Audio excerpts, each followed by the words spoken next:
Amerika Serikat didirikan atas dasar cita-cita kebebasan, keadilan, dan demokrasi. Selama bertahun-tahun, prinsip-prinsip ini menyebar ke seluruh Amerika Utara dan tempat lainnya, Mapadashiman.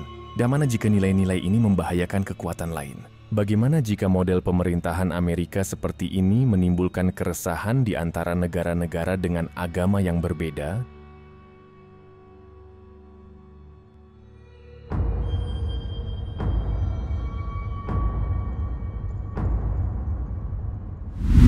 Bayangkan sebuah dunia yang berada di bawah ketegangan maksimum antara negara-negara adidaya.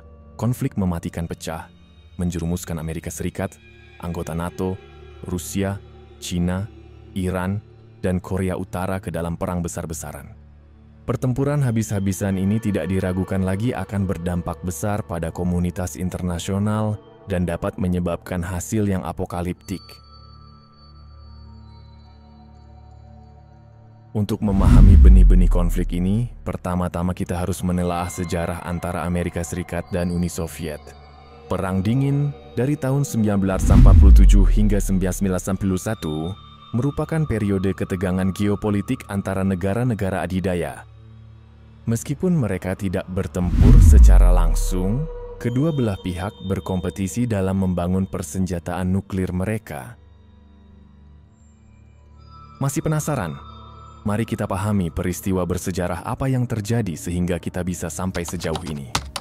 30 Desember 1922, pembentukan Uni Soviet.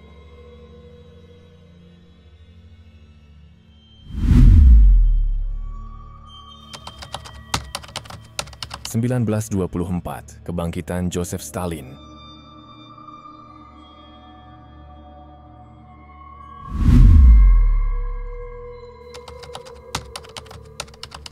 Dari 1936 hingga 1938, pembersihan besar.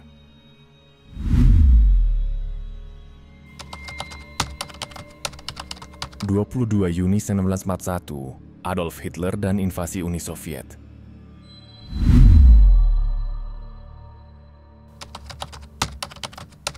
Pada tanggal 2 September 1945, Perang Dunia Kedua berakhir.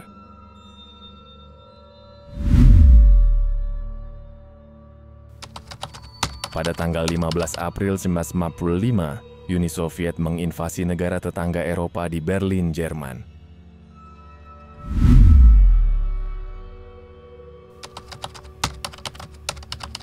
Pada tanggal 9 November 1989, tembok Berlin, Jerman, runtuh.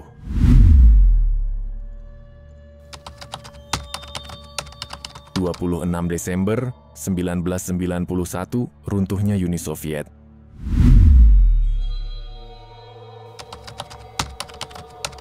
(7 Mei 2000), kenaikan Vladimir Putin.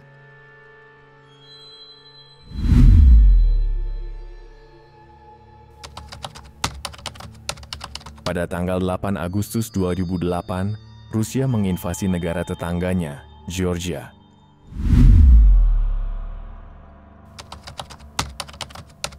24 Maret, Rusia merebut semenanjung selatan dari negara tetangganya, Ukraina. Ya, akhirnya, peristiwa yang mungkin telah memulai semuanya. 24 Februari 1922, Rusia semakin menginvasi negara tetangganya, Ukraina, yang berdaulat. Ingin melihat lebih banyak? Anda sekarang dapat menonton semua episode serial kami di situs web kami. Mulailah hari ini dan jelajahi potensi perang dunia berikutnya.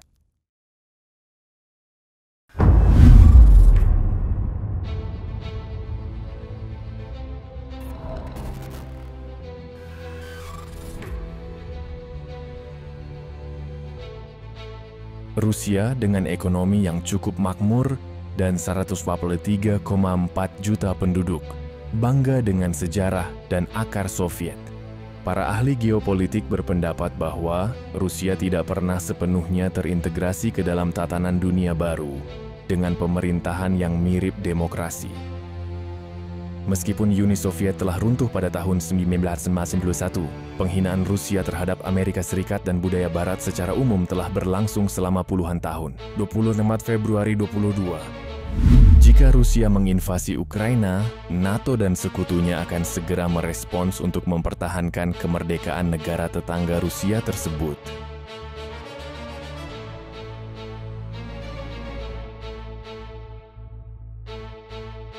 Pasukan militer Rusia merebut 3 wilayah penting di perbatasan barat daya dan timur jauh Ukraina.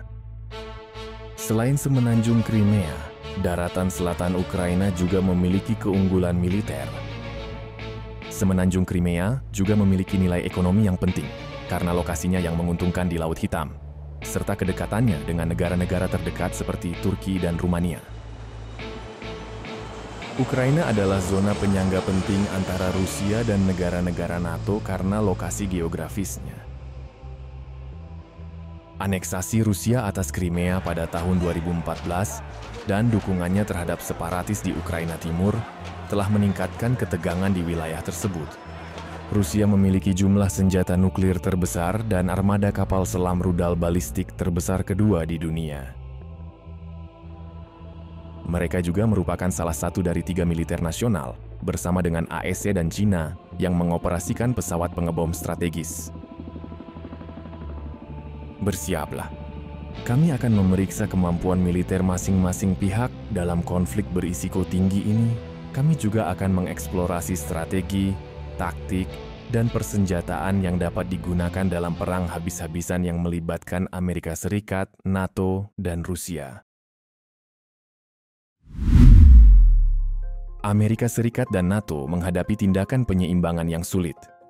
Mereka harus berkomitmen pada kedaulatan Ukraina dan mencegah agresi Rusia lebih lanjut.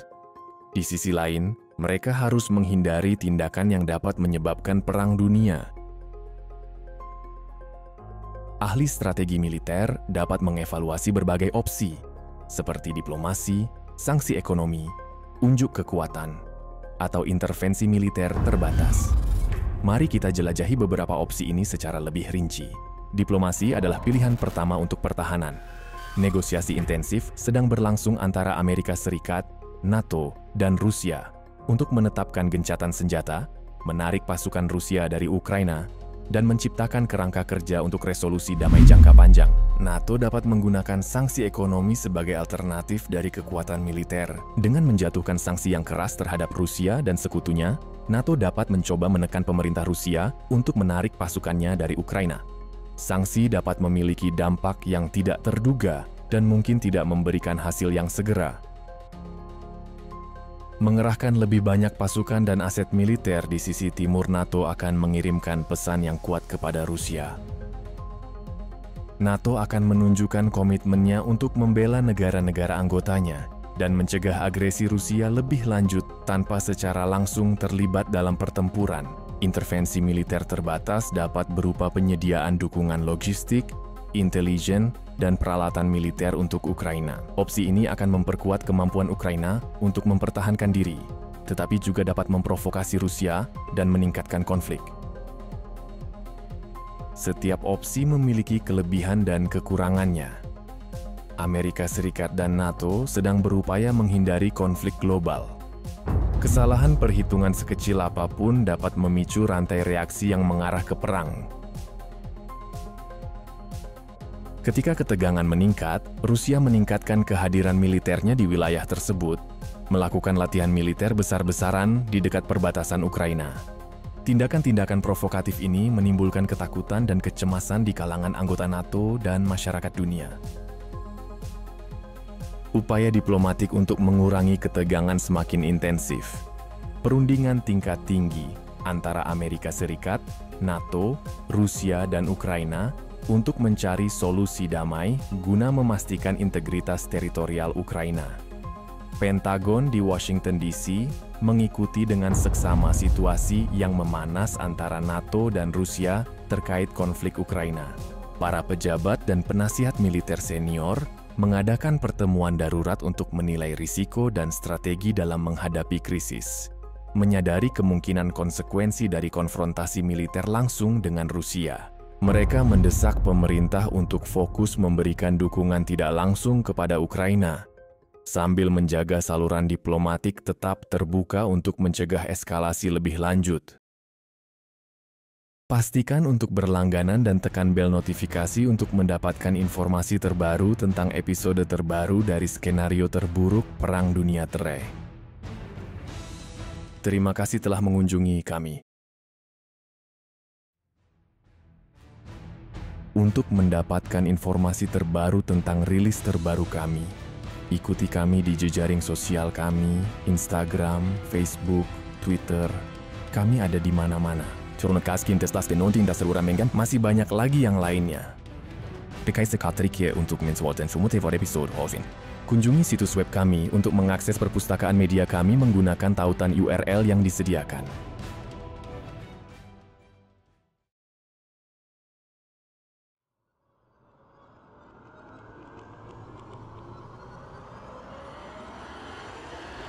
Siap menguji apa yang Anda ketahui tentang Perang Dunia II?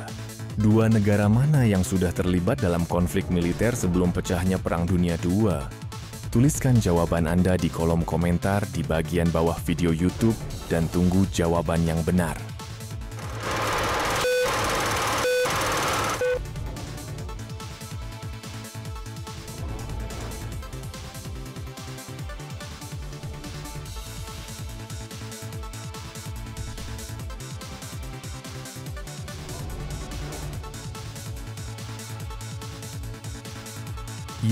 Jepang dan Cina berperang sebelum Perang Dunia II.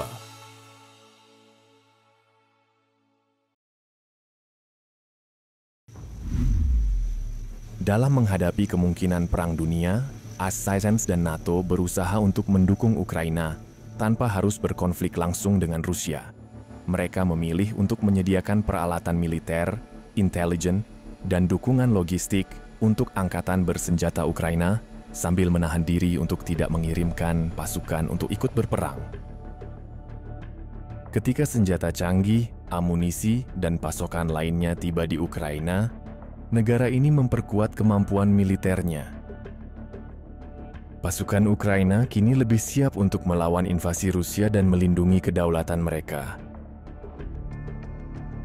Penolakan NATO untuk mengerahkan pasukan di Ukraina membatasi kapasitas tentara Ukraina. Kurangnya personel militer yang berpengalaman di lapangan menciptakan tantangan dalam mengoordinasikan dan melaksanakan operasi yang kompleks melawan musuh yang tangguh seperti Rusia. Pasar saham dunia jatuh karena para investor khawatir akan konflik yang meningkat.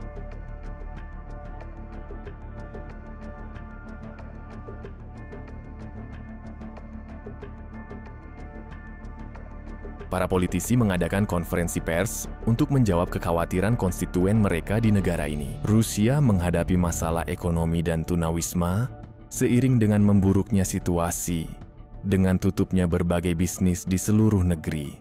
Konsekuensi ekonomi yang mengerikan dari konflik ini tidak hanya dirasakan di Rusia, tetapi juga di seluruh dunia. Pasar terus bereaksi negatif terhadap ketidakpastian saat ini dan kemungkinan eskalasi lebih lanjut. Sebuah konglomerat internasional mulai memberhentikan karyawan yang berbasis di Rusia. Langkah pertama dalam proses pemutusan hubungan dengan ekonomi Eropa Timur dan meninggalkan serta mencabut rencana pertumbuhan perdagangannya. Dalam menghadapi gejolak ekonomi, warga Ukraina meninggalkan negara mereka.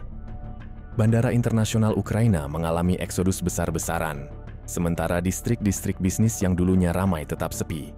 Dunia menyaksikan dengan kaget, berharap adanya resolusi damai atas krisis ini dan stabilitas untuk wilayah tersebut. Ketika konflik di Ukraina terus meningkat, pemerintah Ukraina dan warganya berada dalam situasi yang semakin sulit. Meskipun ada bantuan militer dari Amerika Serikat dan NATO, tentara Ukraina berjuang untuk mengusir invasi Rusia tanpa kehadiran pasukan NATO di lapangan. Bandara Boryspil adalah tempat harapan bagi mereka yang mencari perlindungan di masa-masa kacau. Meskipun banyak orang yang mencoba berangkat pada waktu yang sama, masalah logistik di bandara menyebabkan penundaan dan rasa frustrasi. Warga Ukraina yang putus asa untuk melarikan diri dari krisis dengan cemas menunggu penerbangan mereka dan berdoa agar dapat pergi sebelum kepanikan melanda negara tersebut. Para pejabat dan warga Ukraina memohon dengan penuh semangat kepada Amerika Serikat dan NATO untuk mendapatkan lebih banyak sumber daya dan personil untuk membela negara mereka. Mereka memohon kepada komunitas internasional untuk menyadari gawatnya situasi dan kemungkinan konflik meningkat menjadi perang besar.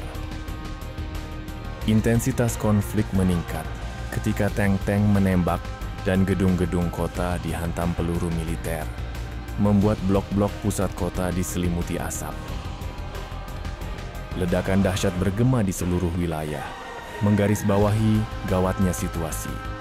Ketika kekerasan semakin tidak terkendali, semakin jelas bahwa dunia berada di ambang bencana yang tak terbayangkan dan diperlukan tindakan segera untuk mencegah eskalasi dan kehancuran lebih lanjut. Ketika konflik antara Rusia dan Ukraina meningkat, ASEAN dan NATO menemukan diri mereka dalam posisi yang semakin genting. Ada tekanan untuk memberikan lebih banyak bantuan langsung kepada Ukraina, tetapi ada juga upaya untuk tidak memprovokasi Rusia dan sekutunya. Nasib Ukraina dan seluruh dunia dipertaruhkan. Keputusan kekuatan-kekuatan dunia akan membentuk jalannya sejarah. Dalam episode berikutnya, kita akan melihat lebih dekat perkembangan krisis ini. Bagaimana Amerika Serikat dan NATO akan menghadapi situasi berbahaya ini? Akankah diplomasi menang, atau akankah dunia terjerumus ke dalam konflik global yang menghancurkan? Jangan lewatkan kelanjutan dari seri yang menarik ini. Berlangganan dan nyalakan notifikasi untuk mendapatkan informasi terbaru tentang episode terbaru. Ingin melihat lebih banyak? Anda sekarang dapat menonton semua episode serial kami di situs web kami. Mulailah hari ini dan jelajahi potensi perang dunia berikutnya.